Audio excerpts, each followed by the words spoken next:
Hey guys, Christian Murray here, publisher of the Queen's Post. Today I'm going to be talking to Steve Behar. He's a candidate for the 23rd Council District that covers Northeast Queens, such as Bayside Hills, Floral Park, Queens Village, Fresh Meadows, neighborhoods in those areas. Hi Steve, thank you very much for joining me today. Hey, nice to be here, Christian. Thanks for having me. You're very, very welcome. So listen, Steve, for people that don't know you, could you sort of tell us about yourself and why you're running to represent the district? Well, just my background. Mm, My family moved into this district over 50 years ago. mm-hmm. So we've long term in the district. I went to local schools, PS 46, MS 74, and Cardozo High School. From there, I went on to stay in school forever. I have Mm-hmm. 4 degrees. I got an undergraduate from Albany, Mm-hmm. the State University, Yep. in economics and political science. I have an MBA from Tulane University in uh, finance and general management. I've got a JD, a law degree from Tulane University, and I have a Master of Laws in Securities and Financial Regulation from the Georgetown University Law School. I My first job out of law school, I was an attorney at the Securities and Exchange Commission in Washington under President Bill Clinton. I went from there to a big Wall Street law firm. I went from there to be corporate counsel at Toys R Us for several years, where I was the head international lawyer, head securities lawyer. And then I had my own private practice on Wall Street. I was at 82 Wall Street, where my clients were small and medium-sized businesses. Mm-hmm. During that time, I've always been active in my community and active politically. Worked on several political campaigns, including Howard Dean's presidential campaign in 2004 and Hillary Clinton and Obama's campaigns in 2008. Mm-hmm. In 2012, I was campaign manager for Senator James Sanders for his first election to that seat. We won that election. I stayed on as Senator Sanders' counsel for 2 years in the state Senate. And then in 2015, I was Barry Grudenchik's campaign manager, which we won the seat, and I've been Barry's counsel in City Hall for the last going on 6 years. Oh, wow. Okay. So you actually work for his office, do you? Yes, I was his campaign manager when he got elected and reelected, and I've been his counsel for the past 6 years. So I've been in charge of all the legal work, all the policy, all the legislation. Because I saw that he endorsed you recently, right? Yes. Okay. So why do you want to run for office? You're obviously done Wall Street. You've been a Wall Street attorney, securities attorney, private practice attorney, and yes, you're dealing with, I guess, writing legislation and working on bills with the current council member. But why do you want to be the representative of this district? Well, I've been active in the community for decades. I was on Community Board 11 for several years. I had to leave Community Board 11 when I took the job with Barry.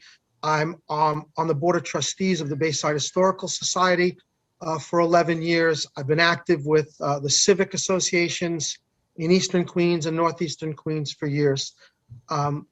There's something about a sense of being part of your community and helping your community. So at the end of the day, the simple answer to that question is I just want to help people. Okay. All right. Fantastic. I want to talk to you about some city issues that are, percolating right now. Sure.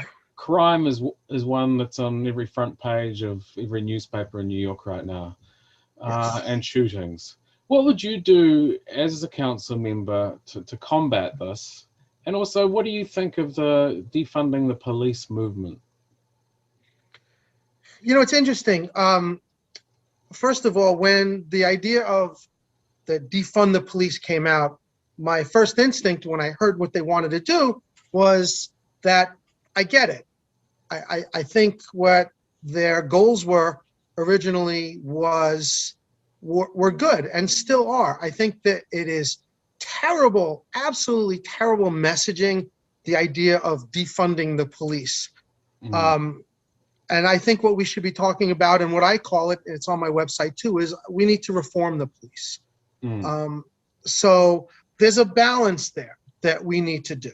On the one hand, we have to acknowledge that we have issues with policing in New York City, and frankly, we have national police mm, problems in policing, and we have to deal with that. And a lot of that has to deal with training. A lot of that has to do with recruiting, and a lot of that has to do with accountability. So um, I think that we need to move to a community, more of a community policing model. Um, I think that we've built this us against them mentality within not just New York City police, but across the country. And we need to get our police officers more ingrained in our community, where the police look at the community as something they're a part of and not something that they're the enemy of. We have to get rid mhm, of that us against them mentality. Um, by doing that, unlike some other people who are decrying defund the police, I'd actually like to have more police on the streets. mhm, Um, and to that end, the councilman and I had a couple of years ago gone to the mayor along with then council member Donovan Richards, and we lobbied the mayor to add a police precinct out here in Eastern mm, Queens.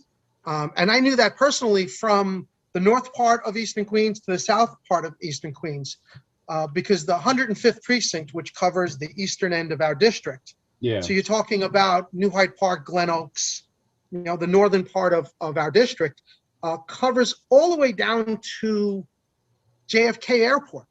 Mm, So it's insane to have a precinct up here that has to respond to calls down near JFK Airport. yeah. So we've actually convinced the mayor to build a new precinct. So Mm, the mayor had agreed to it, took it out temporarily when the COVID crisis came and we had the budget crisis, but it's back in. So the mayor has agreed, because of our lobbying and from the lobbying of the community for literally 40 years, to put in the budget for this year $105 million to build a brand new police precinct. mm, And that will cut the 105th precinct in half. The new precinct house will be down in Southeast Queens. Will take a lot of stress off the 105th precinct up where we are. mm, It'll lower response times. It'll also ultimately have more, I think, police on the street, because we won't have this big separation of the precincts to cover such a long area. That's certainly not defunding, no. is building a $155 million precinct. Um, to the end about what we need to do to have a better police force. I've been saying this for years, I would like all new recruits for NYPD to live in New York City. Mhm, I think part of the problem that we have is we have too many NYPD officers who don't live in the city and really don't understand the city. And they're coming in from faraway suburban counties, and we're asking them to police areas that they're not familiar with and they don't really understand, and they kind of feel that they don't belong. I propose that, and it has to be done on the state level, but I mhm, propose that all new police recruits should live in the city and remain in the city as long as they're on the job. So that's kind of my long-winded answer to it. It's not really a simple question, but I think no. that's what we need to Oh, do. yeah. All right. But in terms of gun violence, what would you do?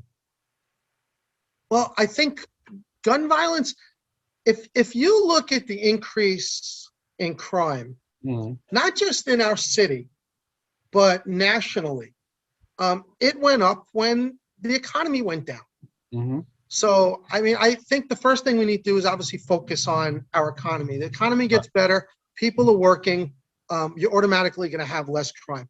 That being said, we also need to work on getting guns off our streets. Um, I remember, I don't know the figure for today, but I remember last year, it was something around 90% of gun crimes in New York were committed by guns that came from two states. They were Georgia and Virginia. So we've got to do a better job of stopping this pipeline of guns coming up from the southeast into Right. our city. Again, it's that community policing. We need to have the police out there, but being part of the community. And at the end of the day, if the community believes that the police are working with them and they're part of the community would be more apt to work with the police to solve crimes. The NYPD's put themselves in a bind right now because a lot of the communities they serve they don't trust the police and they're afraid of the police. So they're not giving them tips. When there's a crime, when there's a shooting, no one's coming up and saying, hey, it's Joe, or hey, it's Mary. We need to get that back. We need to get back where people are helping the police solve crimes and not looking at the police as the enemy. One quick thing too on the defund the police. There is a couple of areas where I think that we need to work where we actually lower the budget of the police. I'd like to increase the manpower, but I think we need to stop the militarization of the police. We're spending money on things like tanks and armored vehicles. Like we already have a military. We shouldn't be spending that kind of money on that kind of equipment. And also, I've been proposing for years, and now it's becoming more in vogue, that we take away calls for mental health crises away from the NYPD. And instead of sending the police when we have a mental health crisis, we should be sending mental health professionals. So when you've got a call for addiction, for homelessness, for a mental health crisis, we shouldn't be sending police who have 40 or 50 hours of training in mental health. We should be sending mental health professionals who have 4,000 or 5,000 hours of training plus years and years of experience. At the end of the day, if one of your family members is having a mental health crisis, would you rather a cop respond or 2 mental health professionals? So that's another area where people talk about the fund. It's not the fund necessarily, but it's shifting some of the budget away. And that will also help the police, the NYPD, in its response times. In other areas of the country where they've done this, the model is Eugene, Oregon, who started this 31 years ago. The model has shown that we can lower the amount of calls that police have to respond to by up to 20%. So if the police aren't responding to a homelessness call or an addiction call, there's more police to respond to real police actions where we need the police. Okay, that sounds good. Covered a lot, huh? Yeah, covered a lot. Want to talk to you about transportation. You know, Eastern Queens is seen as a transit desert. What would you do, or what do you think should be done to, make it easier for commuters to get around this area? It is a transit desert for sure. There are 51 city council districts in the city council. This is the only district in New York City that you can't take a train to or from. If you said to me, Steve, you're council to Councilman Barry Grodenchik, your family's been here 50 years. I need to take a train. Where can I take the train in the district? I will tell you, you can't. So we are, by definition, a transit desert. So since we don't have trains, we have to look at the other modes of transportation. And obviously the main one is our bus system to, one, get you from point A to point B, or also to get you to a train so you can get to point B. So there's a couple of ideas that we need to look at for that. I'll give you some specifics. One is that we need to work on a bus rapid transit system along our east to west corridors. So possibly on Hillside Avenue, definitely on Union Turnpike, the Q46. Yeah. We could, even if we did it in the rush hours, 3 hours in the morning going west and 3 hours in the evening going east, we should have dedicated bus lanes going through. That will take you to the subway station, the Kew Gardens up on Queens Boulevard and Union Turnpike. So someone could be able to get from the eastern part of our district and say New Hyde Park pretty quickly, straight along Union Turnpike up to Queens Boulevard.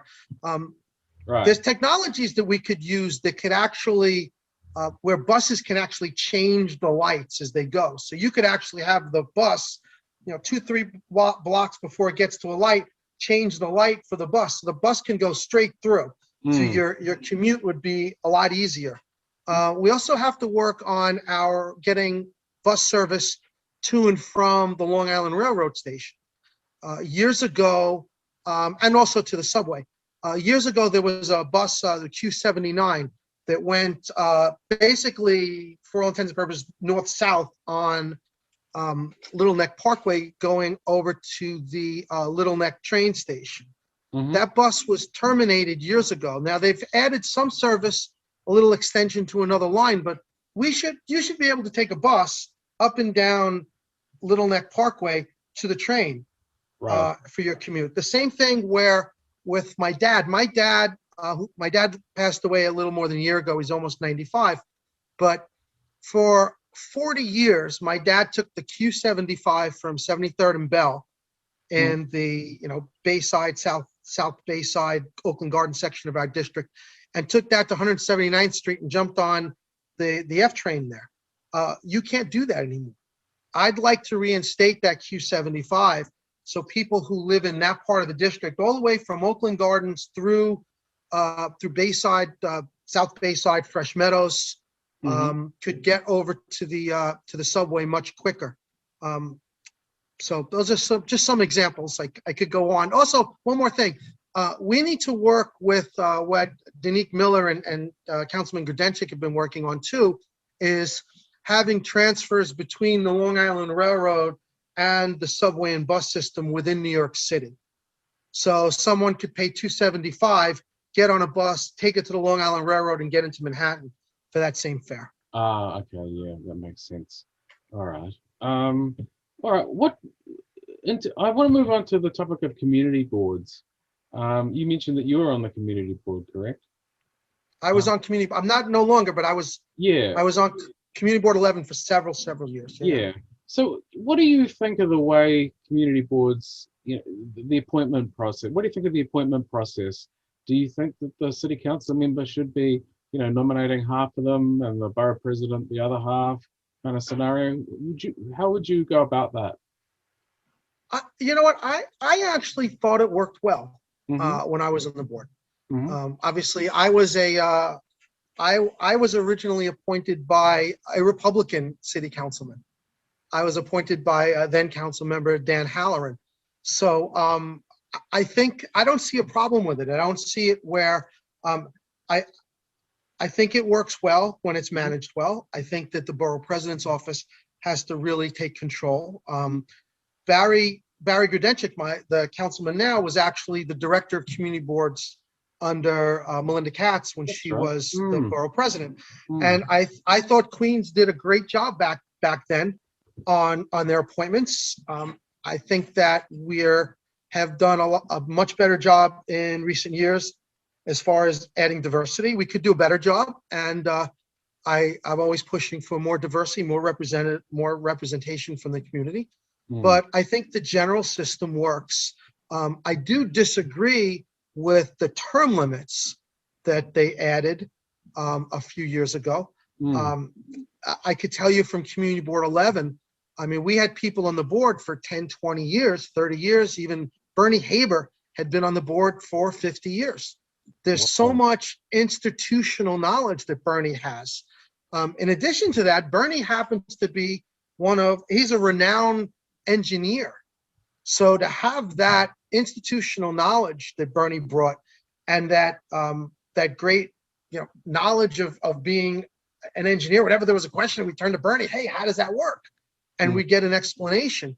So I didn't see the need for the term limits because you took away all this institutional knowledge. Now I can't talk about other boroughs, but I can say in Queens, most of the community boards in Queens, the years that I was on the community board, always had vacancies. So it wasn't as if these people were holding other people back.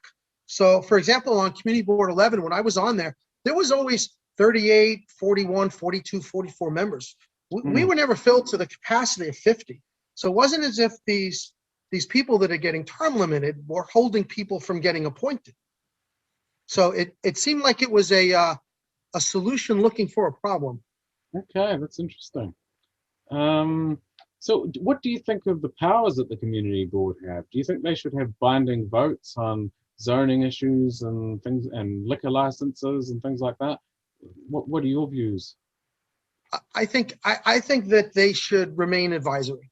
Okay. And the whole idea of the community boards are that they are really grassroots democracy, in the sense that yes, they're appointed, but they're representatives of the community, and they're advising their elected officials. Hmm. So it's for a council member, or even for the state reps who are working on various issues.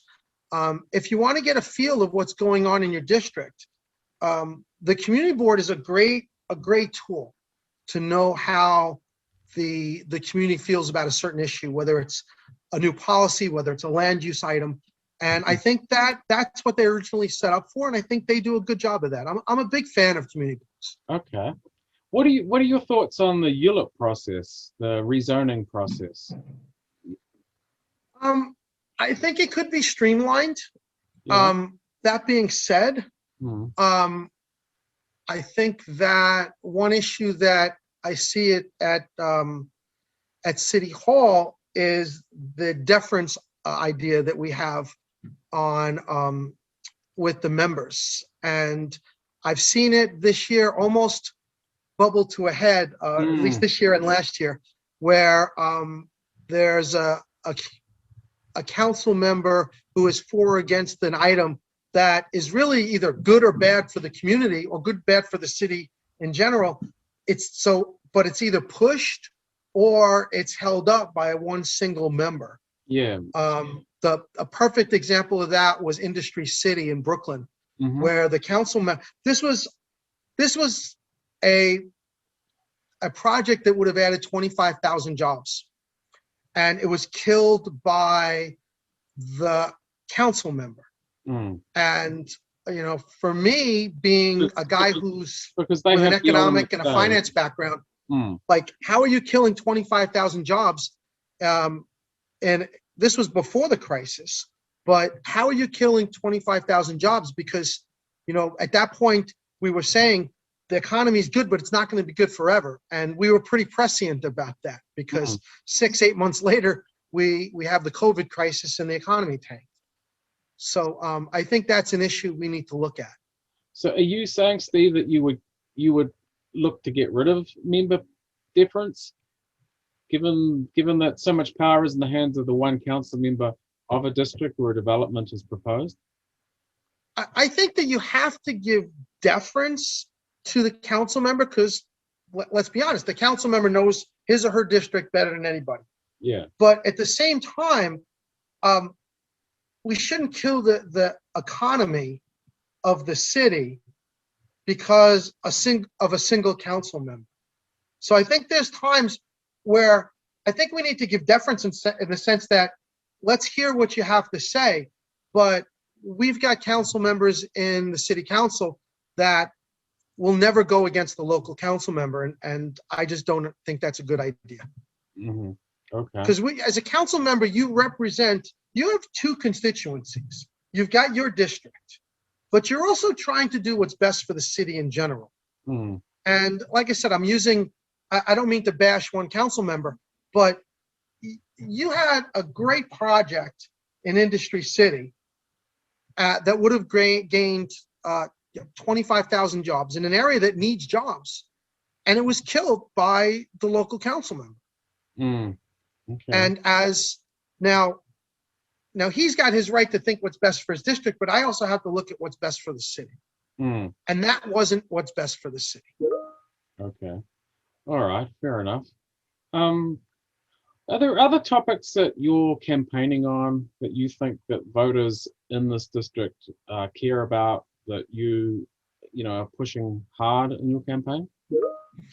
Sure. I mean, the two that come to mind initially, one is property taxes. Hmm. The property tax system in New York, in New York City, in my opinion, has to be completely redone. And, there is this commission out there that I don't know how much faith I have in it. Mhm.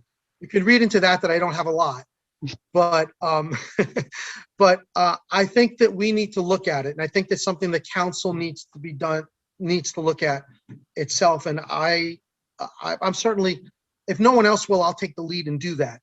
Mhm.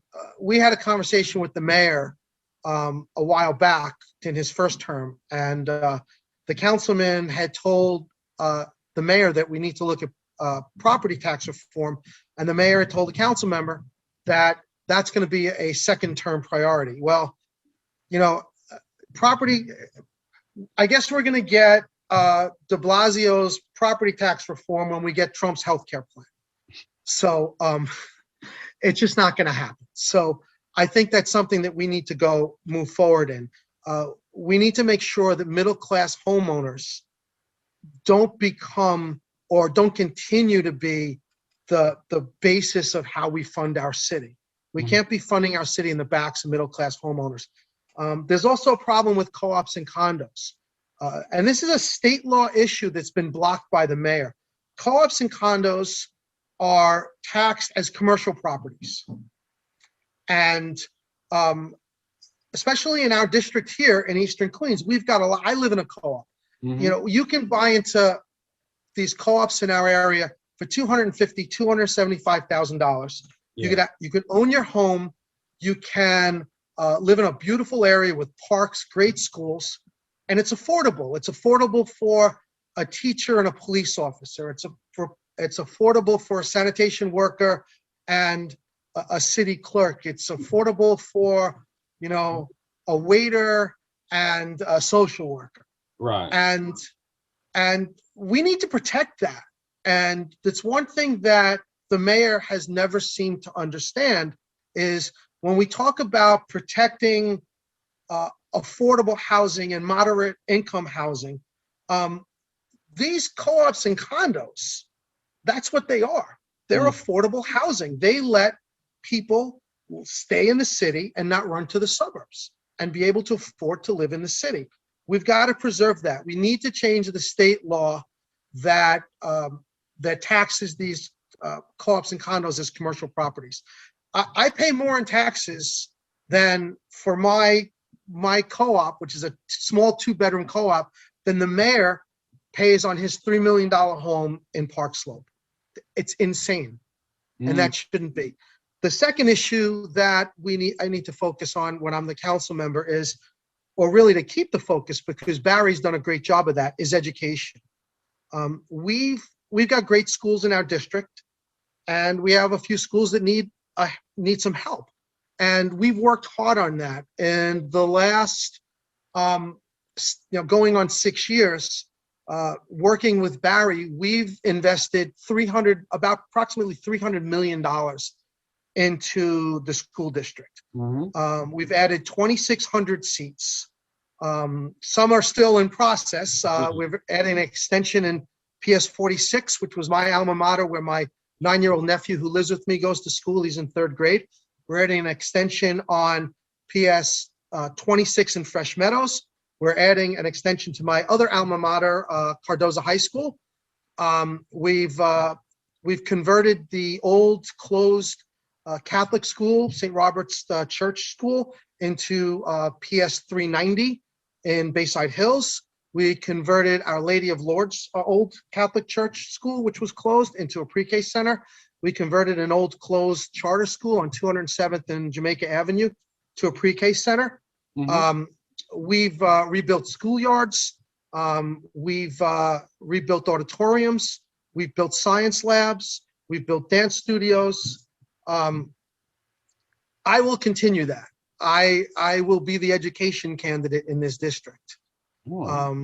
So that's really important. And people move into our district because of the schools, Mm. and we need to keep that. Now, Steve, my last question is about the progressive movement. In Western Queens, you've seen quite a bit of a move to sort of the progressives. You come across as a moderate. Do you think progressive movement is picking up speed in Eastern Queens? And what do you think of that movement? I'm laughing. It's the Yeah. funniest thing in the world to me, because if you ask people who have been politically active in Northeast and Eastern Queens for the last 20 years and say, who is the progressive activist in Northeast Queens or Eastern Queens? Anybody who knows anything would say Steve Behar. All right, fair enough. And it's hilarious, because I ran for the city council back in 2009, and I was considered and actually in District 19, I was considered the progressive in the race. You know what? A lot of the only reason just let me interrupt. The only reason why I said you're sort of more of a moderate is because, you were talking about adding police. You're sort of, so yeah, you're talking about, the way to deal with police. You were talking about property taxes, making sure that people don't pay too much in property taxes, things like that, which are, community boards. You sort of say the system's working. The progressives of this era, or the last couple of years, are basically all saying, well, those things need to change, and that's why I'm sort of. I think that. Yeah. I think, first of all, what the progressives are, a lot of what the progressives are screaming about now, I've been screaming about for decades, long before them. For example, Medicare for all. I've been supporting a single-payer healthcare system since 1988 or 1989. I was taking an economics of healthcare class at Albany, and I wrote a paper about how the only way to save our healthcare system was a single-payer system. Right. So it's 30-odd years I've been talking about Medicare for all, before anybody was calling it Medicare for all. The Green New Deal, I've been promoting the Green New Deal before anybody was calling it the Green New Deal. I've been promoting the Green New Deal before many of the progressives now who's calling for the Green New Deal were even born. I've been screaming for decades that we need to shift away from fossil fuels and move to renewable green energy. We need to stop our reliance on oil from the Middle East. The problem where I think some of the progressives that are around today have lost their way is that when I was a progressive, the whole idea of being a progressive was to build the middle class and make it as strong as possible. And I'm working to do that. That's my goal. My goal is to bring as many people up into the middle class and make the middle class as strong as possible. Raising the minimum wage. I've been on that for years. Adding unionization. If you look at a chart of the decline of the middle class and you put it over a chart of the decline of union membership, you put them over, they completely correlate. We need to work to get more jobs, more union jobs. Again, I see myself as a progressive, and I always will. One last thing that I think that some of the progressives, like you're talking about, from DSA and the folks from Western Queens have lost their way, is that as a lifelong progressive, I've always fought against regressive taxes. And obviously a regressive tax is that one that falls on the shoulders of the poorest people. Right. The so-called progressives of, say, the DSA, they're trying to solve their problems with regressive taxes.